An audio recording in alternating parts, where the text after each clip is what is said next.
Ideal Protein is a doctor-designed, coach-led ketogenic weight loss protocol that uses food as medicine to empower you to lose weight and live your healthiest life.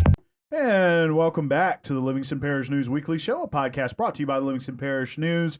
My name is McHugh David, publisher and editor of the news, and today I am joined by a guest who's returning. We have a returning guest here who's non-political, so we're glad to have him back. I'm going to let him take 2 seconds to introduce himself. So good morning, sir. Good morning, everybody. My name is David Brin. I'm the center director for the Code Ninjas in Baton Rouge, where we teach kids programming skills and use game design as a way to introduce STEM concepts to them as a vocational.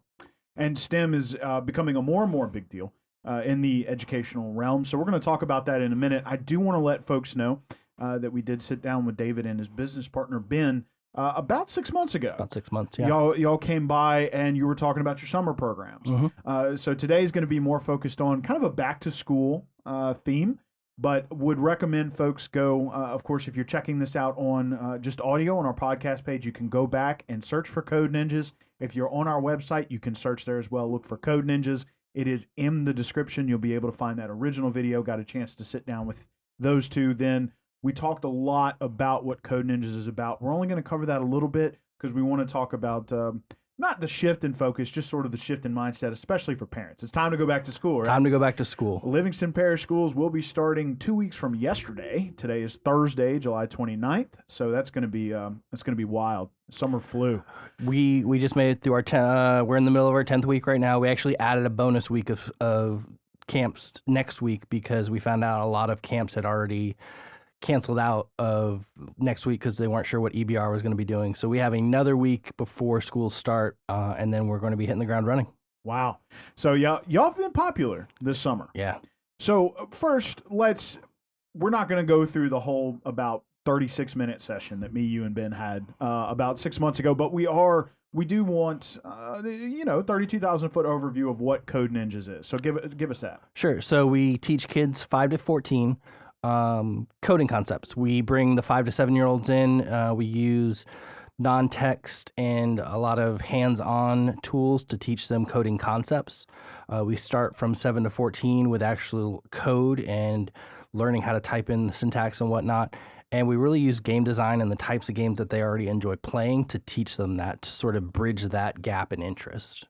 Wow. Okay. So, and a lot of this is like you said, sort of centrally focused around bringing more STEM exposure to kids. I know here in Denham Springs, there's a dedicated STEM center.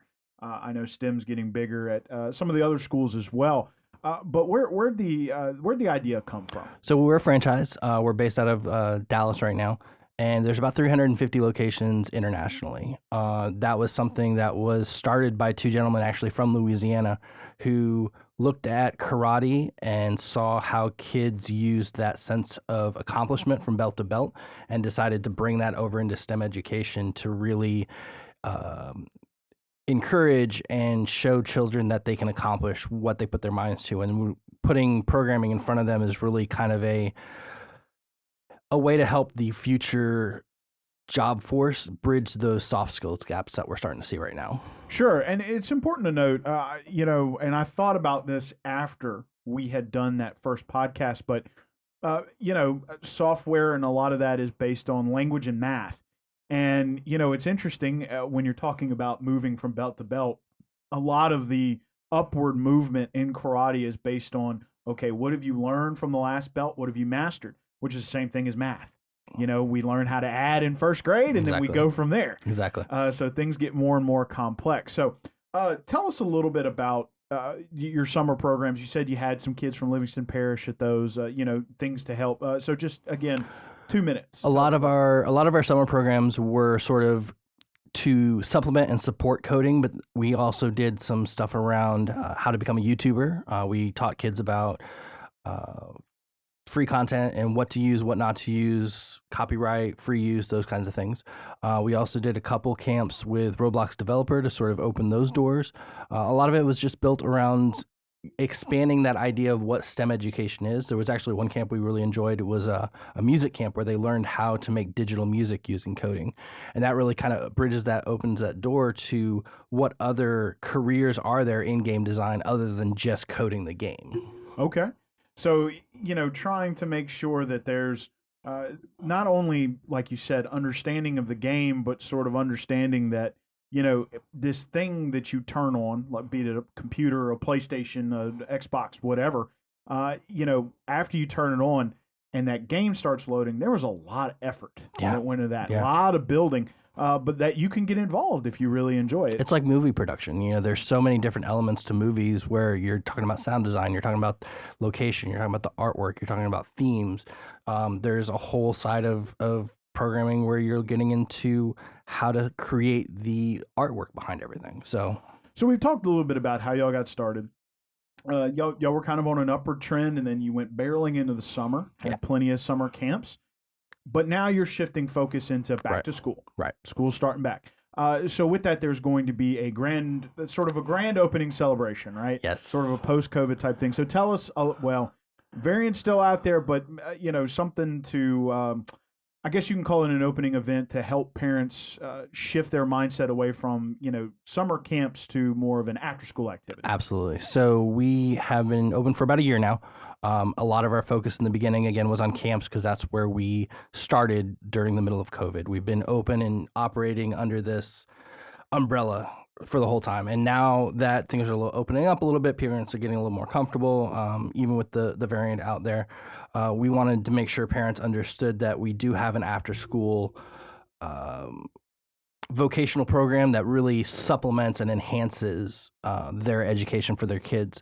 So we want them to understand that we have this after school program. So we decided to do a grand opening event to kind of invite kids in to do an hour of code challenge. There's going to be prizes for that. You can sign up for the hour-long sessions on an Eventbrite page through our Facebook. Okay.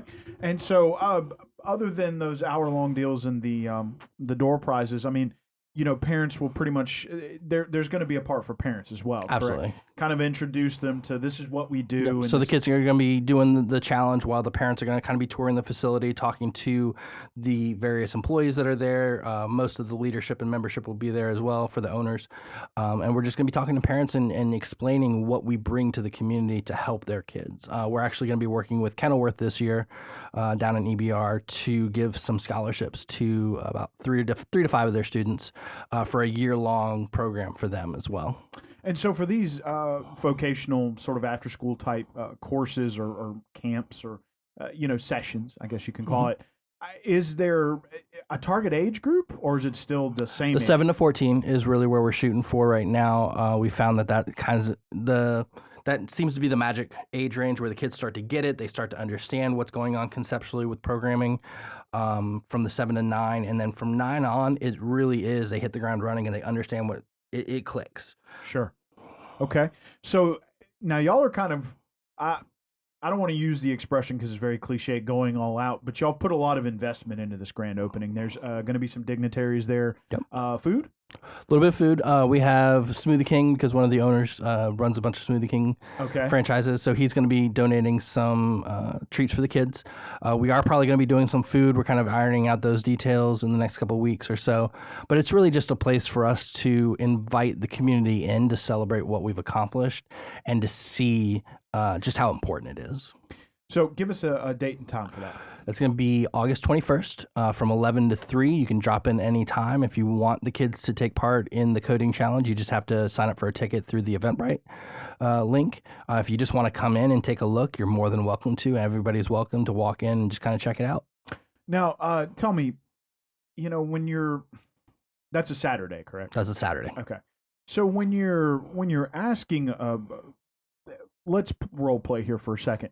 I'm a parent, and I walk up to you and say, I have a 12-year-old and who is interested in video games, but I don't know how good he is at math. The school just hasn't really given me an idea because he's sort of a middle of the road average student. Right. I don't know if he's going to give more. I don't know if he's going to give less.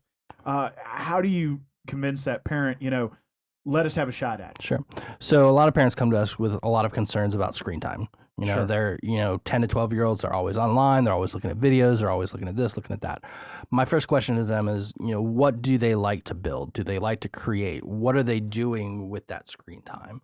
And trying to explain to them that we want to take that screen time and turn it into something productive so that when they seek out that screen time, they're actually like, hey, maybe I can go make a video. Maybe I can go do this coding challenge. Maybe I can go check out this app that's going to teach me this thing. It's really kind of helping the kids change that mindset from doom scrolling and just looking for something to do to something a little bit more productive.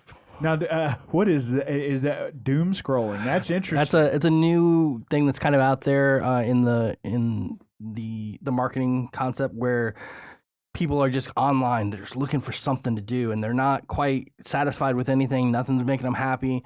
You get a lot more sense of accomplishment out of playing games and creating games. You have that sense of, I did this. There's a visual and tactile success there. Sure. So that way there, it kind of changes that mindset from, oh my gosh, I can't do anything, to, oh, I did this. Awesome. What's next? Sure. And maybe a thought here, but could you say that is built off the fact that for a lot of these young folks, the internet provides this huge and vast world, and it's easy, especially for a younger person, to get lost in it. Absolutely. I mean, that's part of the reason why we take the approach that we do. You can get on YouTube, and within 5 to 6 clicks, you can be down a rabbit hole. So it's crazy. So we really try to help the parents and help the kids find their niche, find what they're interested in, and sort of latch onto that interest so that they can stay focused and stay positive and productive.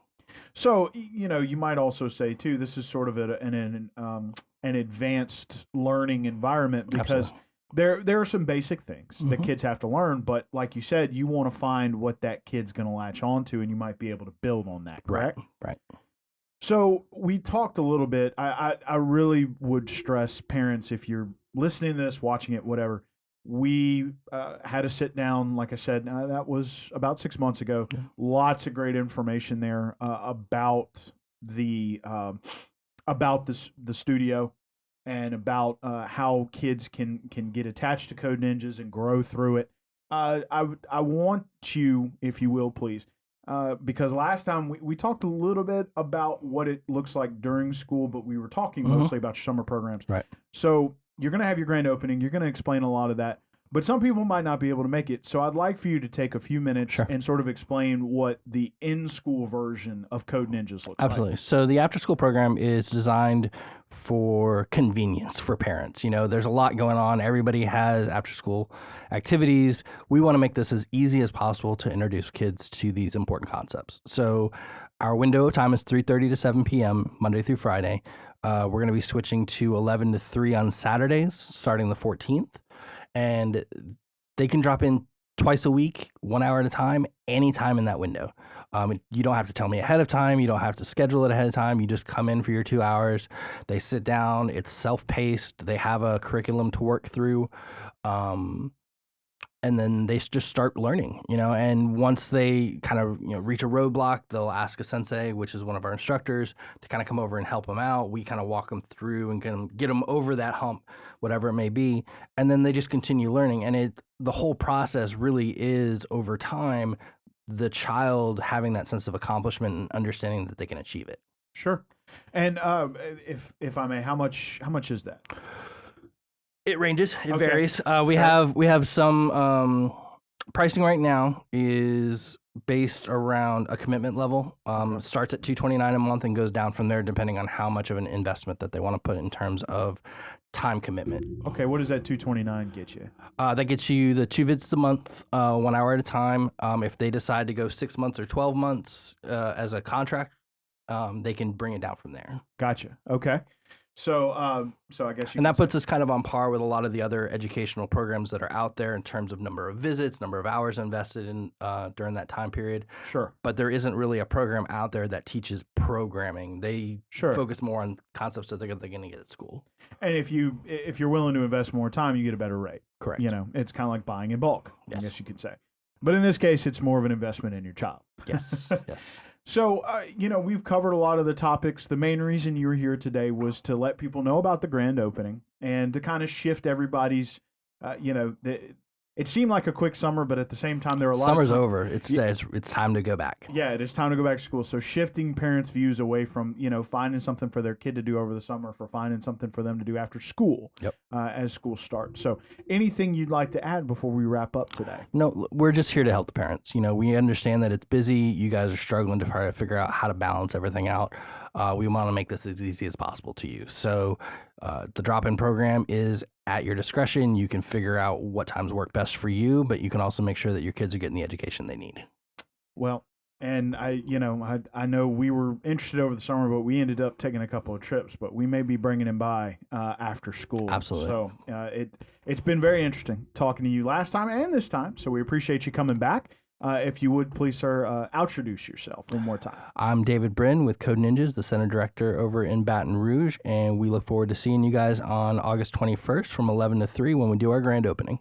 And my name is McHugh David, publisher and editor of the news. One last time, thank Mr. David Brin for joining us today. Want to thank you guys for listening in or watching, depending on how you consume this content. We appreciate all of you for participating. Want to remind everybody that the news is on Facebook, Twitter, LinkedIn, Instagram, and YouTube. We are once a week in print on Thursdays at $7 a month to get that in your mailbox. We're also online, www.livingstonparishnews.com.